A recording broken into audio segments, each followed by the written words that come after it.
しじゃ、不気味度を魅力じゃ。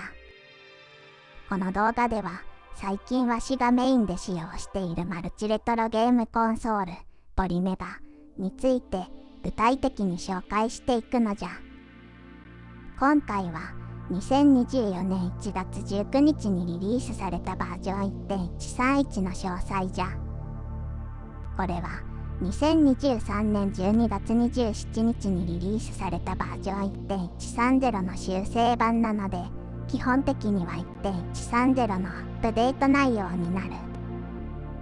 2022年9月29日のバージョン 1.123 から1年以上の間を空けた久々のアップデートじゃな。長かったのじゃよ。しばらく止まっていたベースユニットなどの生産、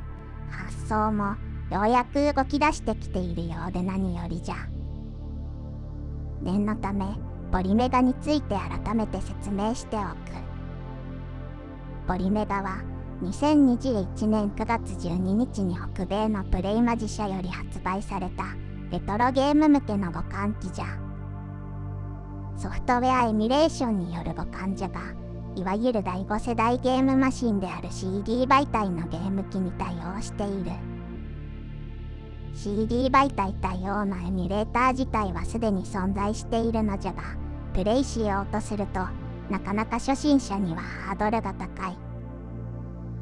ポリメガはレトロフリークと同様に CD からゲームをインストールしてすぐ手軽に遊ぶことができる優れた UI が特徴じゃ。また、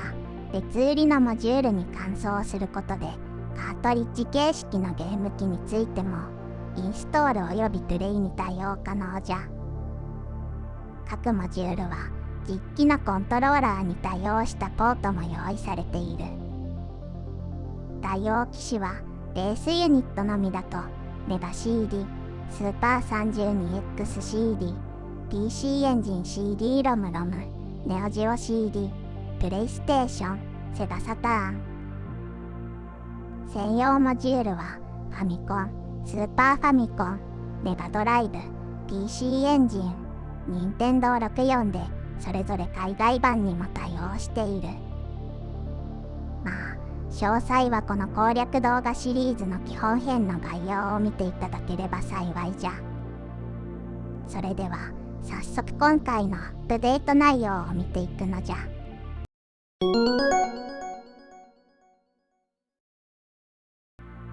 まずは、なんといっても、すでに配送も始まっていた EM05 ウルトラモジュール、つまり任天堂64に対応したことじゃ。前回のアップデートですでにデータベース自体は存在していたので、ついにようやくといい感じじゃな。そして、今回の64対応は、実は他のゲーム機の動作にも大きな影響を与えるかもしれないポイントがある。実は今回のアップデートで設定メニューにゲーム機設定という項目が追加され、そこに N64 設定などゲーム機ごとの設定画面ができたのじゃ。任天堂64についてはここでコントローラパック、つまりセーブデータ用の管理や 64GB パックを使用してのゲームボーイ、ゲームボーイカラーのゲームのインストール、そしてN64 ベータ互換のオンオフなどの設定ができる。N64 ベータ互換は起動しないタイトルでも互換性に問題があることを前提で起動することができるようになる機能じゃ。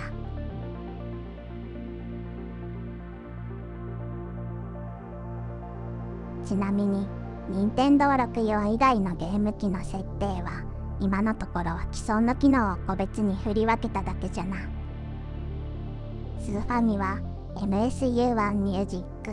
というバッチのノーマライゼーションのオンオフ、メガドライブは音質向上機能のオンオフ、サターンとプレステはインターレス振動軽減機能のオンオフじゃな。任天堂64のセーブデータについて少し補足じゃ。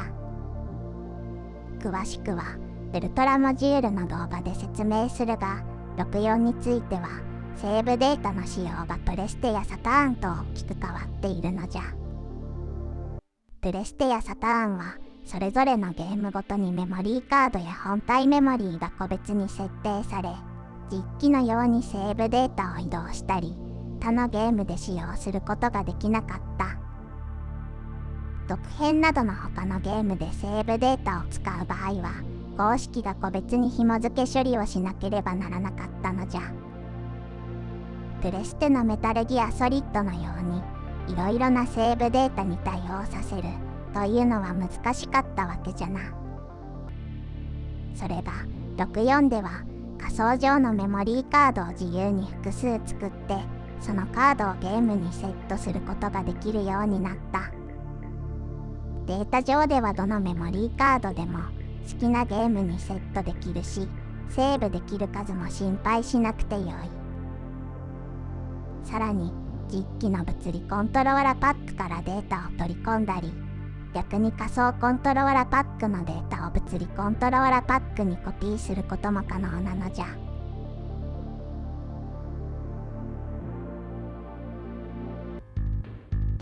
これは64のワンダープロジェクト J2 で仮想コントローラパックをメニュー上で差し替えているところじゃ。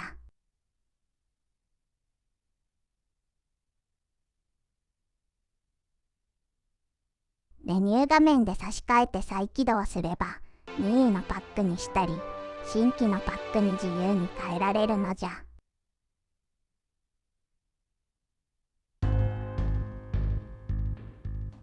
これは非常に便利な機能で、もしプレステやサターンのセーブデータも同じような仕組みになれば非常に嬉しいのじゃよ。これが一つ目のポイントじゃ。もう一つは、タイトル別のパフォーマンス向上が可能になったことじゃ。ウルトラモジュールのリファレンスガイドにはこのような記載がある。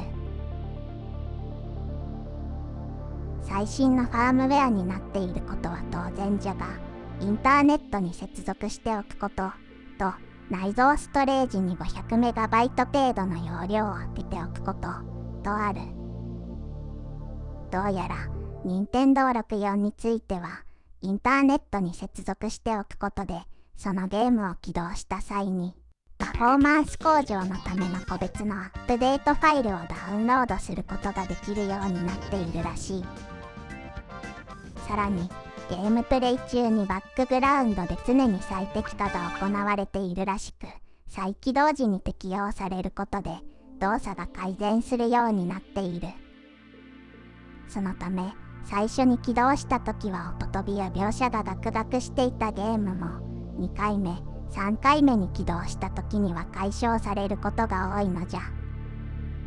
なので、最初にちょっと起動テストしてみて、動作がおかしいと思っても、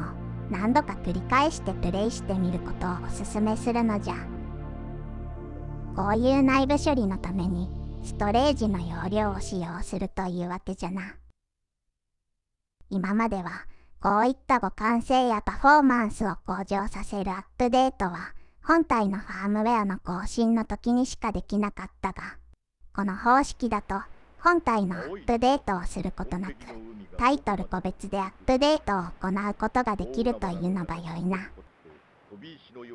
まあ、サイレントで更新されるので、何がどうアップデートされたかわからないというのはあるのじゃが。これも、今は64だけだが、他のゲーム機のタイトルに対してもこの機能が実装されたら素晴らしいな。セーブデータ管理機能とタイトル別のパフォーマンス向上機能、この2つは今のところ64のみだが、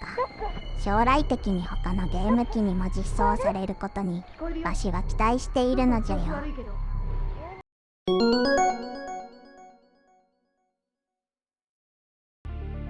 これはデータベース上で所持しているゲーム以外を暗く表示させるといい機能じゃ。マイゲームからでもデータベースからでも新しく追加されたコレクションといい項目を選べばよい。このようにコレクションに追加されているゲームのサムネイルのみが明るく表示され、所持しているゲームとそうでないゲームがわかりやすくなる。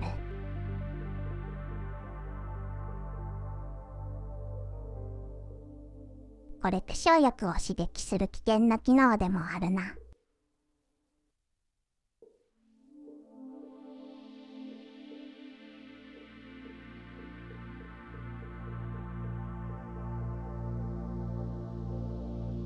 ちなみにデータベースに指導紐付けしてインストールしたゲームは残念ながらコレクション済みにはならないようじゃ。一例じゃが、ゲームメディア扱いになってしまうウルトラマン図鑑は指導紐付けでインストールしているので、コレクション上は所有扱いにならない。これ、いい加減なんとかしてほしいんじゃよ。まあ、手動で紐付けすると、どんなゲームでも所持していることにできてしまうので、対象外となるのもわかるのじゃが。あと、この機能はかなりデータベースに負荷がかかっているようで、以前に比べるとデータベース画面の動きがもっさりしてしまうのが気になるのじゃ。常時有効にするのではなく、オンオフできるようにしても良いのではと思うのじゃよ。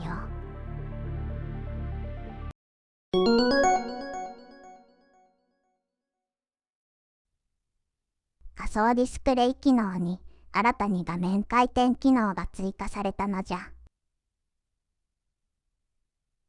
これによって縦置きモニターでのプレイにも対応できるようになった。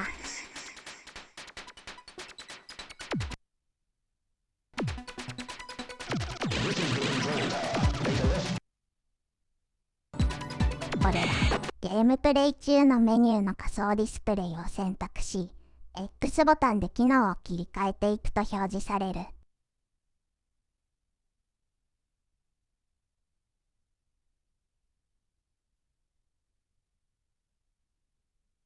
画面の回転だけでなく、コントローラの回転もオンオフで切り替えられるのがよくできているな。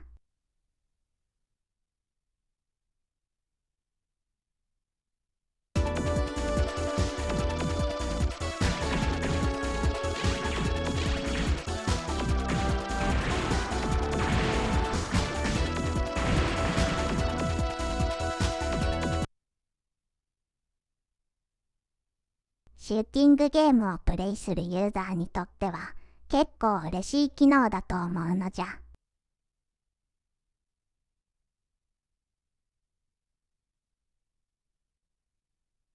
公式の発表では、今後オンラインショップで販売予定のシューティングゲームやアーケードゲームに最適とあるので、今後のアップデートで追加されるオンラインショップ機能に期待が持てるな。まあ、オンラインショップの話が出てからもう2、3年くらい経っている気がするので、いつになるのかは不明じゃ。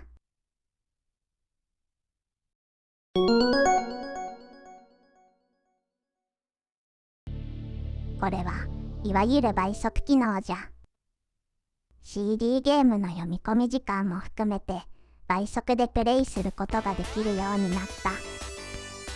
これはロールプレイングゲームとかシミュレーションゲームをプレイするときにはありがたい機能なのじゃよ。ただし、残念ながらセガサターンと任天堂64は非対応じゃ。これらのゲーム機はやはり処理の負荷がかかるからだと思われるのじゃ。使い方は2種類ある。一つはプレイ中にセレクトボタンを長押しする方法じゃ。押し続けている間は倍速になり、離すと通常のスピードになる。もう一つはゲームプレイ中のメニューからコンソールを選ぶと、新しくノーマル、ファストが切り替えられる機能が追加されている。ファストにすると倍速になる。短時間、部分的に倍速にするだけなら、セレクトボタンの長押し、レベル上げなど長時間にわたって倍速にするのなら、コンソールのファストと使い分けると良いと思うのじゃよ。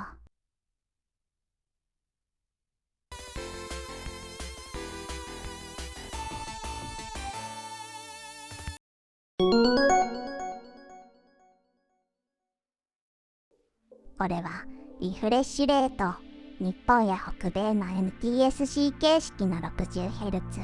ヨーロッパのパル形式の 50Hz にするかを選べる機能じゃ。ゲームプレイ中のメニューの設定、ビデオのリフレッシュレートスタイルから選ぶことができる。パル形式だと微妙に色や描写速度が違ったりするので、特にヨーロッパのユーザーには嬉しい機能じゃな。日本だとあえてヨーロッパ版のゲームをプレイするとき以外は関係ないとも言える。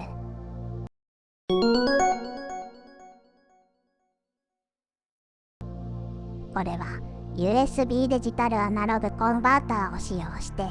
り高品質なオーディオを楽しめるという機能じゃ。デジタル信号をアナログ信号に変換できるので、そこからスピーカーやヘッドホンなど音源としての使い道が増えるというのが大きいかもしれないな。まあこれは音質にこだわる人には嬉しい機能じゃ。ただしリフレッシュレート制御機能と USB-DAC サポートについてはなぜかバージョン 1.131 では削除されているので使用できない。何か問題があったのかは不明じゃが、まあ普通にゲームをプレイするだけならほぼ影響はないので、とりあえず気にしなくて大丈夫じゃ。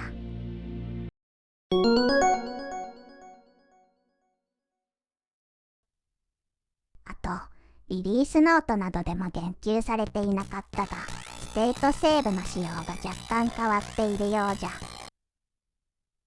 今までは最初にセーブした順番に左から表示されるものの、既存のデータを上書きしても特に並びは変わらなかったが、今回のバージョンからは最新のセーブデータが一番左に表示されるようになった。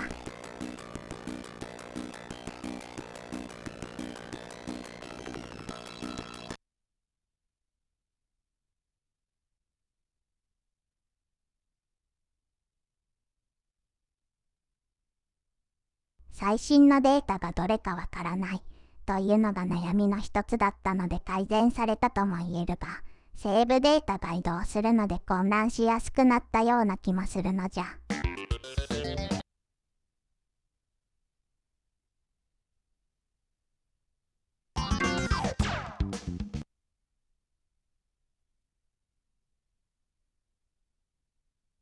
ただ、セーブデータを上書きした際に、時々サムネイルの画像が更新されないことがあるのがちょっと困るな。セーブした日時が表示されると一番ありがたいのじゃよ。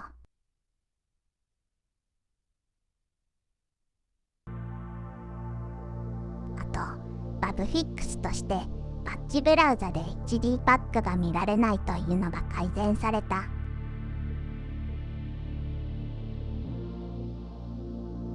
HD パックというのはパッチの種類の一つじゃな。こんな感じでファミコンのゲームなどを HD 化するパッチじゃ。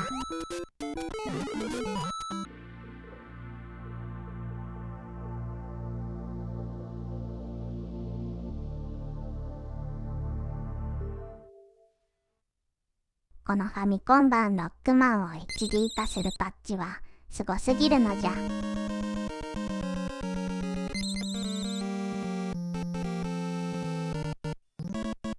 完全にファミコンを超えているんじゃよ。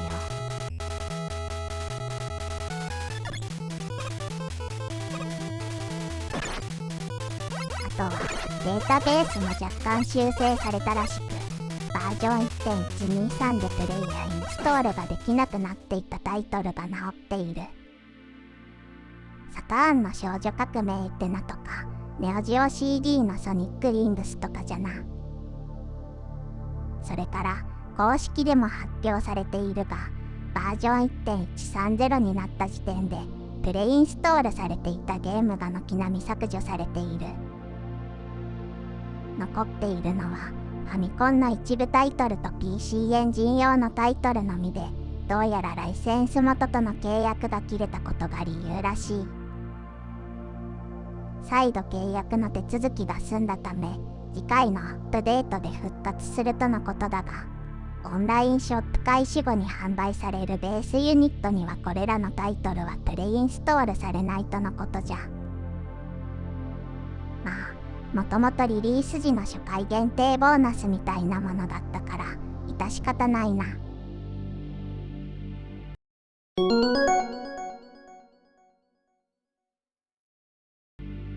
まとめとしては、こんな感じじゃな。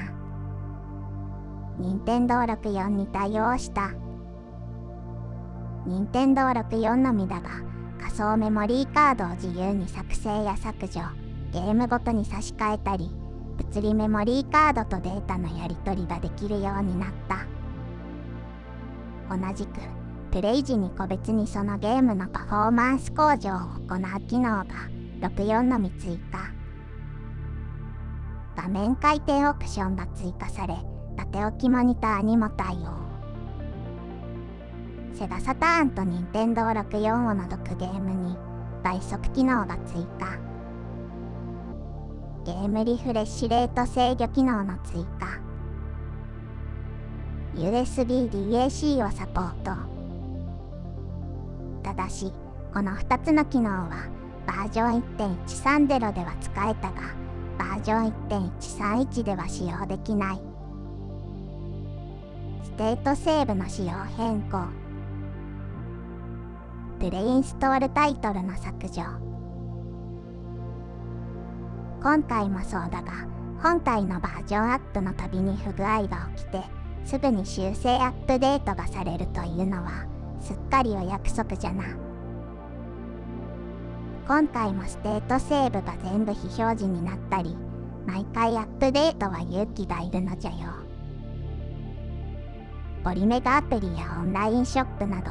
発表されていた予定がなかなか実現しない状況じゃが、セーブデータの管理や個別パフォーマンス向上機能など、今後が楽しみな要素が増えたとわしは思うのじゃ。あとは本体の供給が安定して、もっと欲しい人たちの手に渡りやすくなって、転売ヤーは絶滅すればよいと思う。本体のアップデートや不具合タイトルの修正なども、もっと頻繁に実施されると嬉しいな。というわけで、今回はここまでじゃ。またアップデートがあれば、適時取り上げていくのじゃよ。では、次回もよろしくな。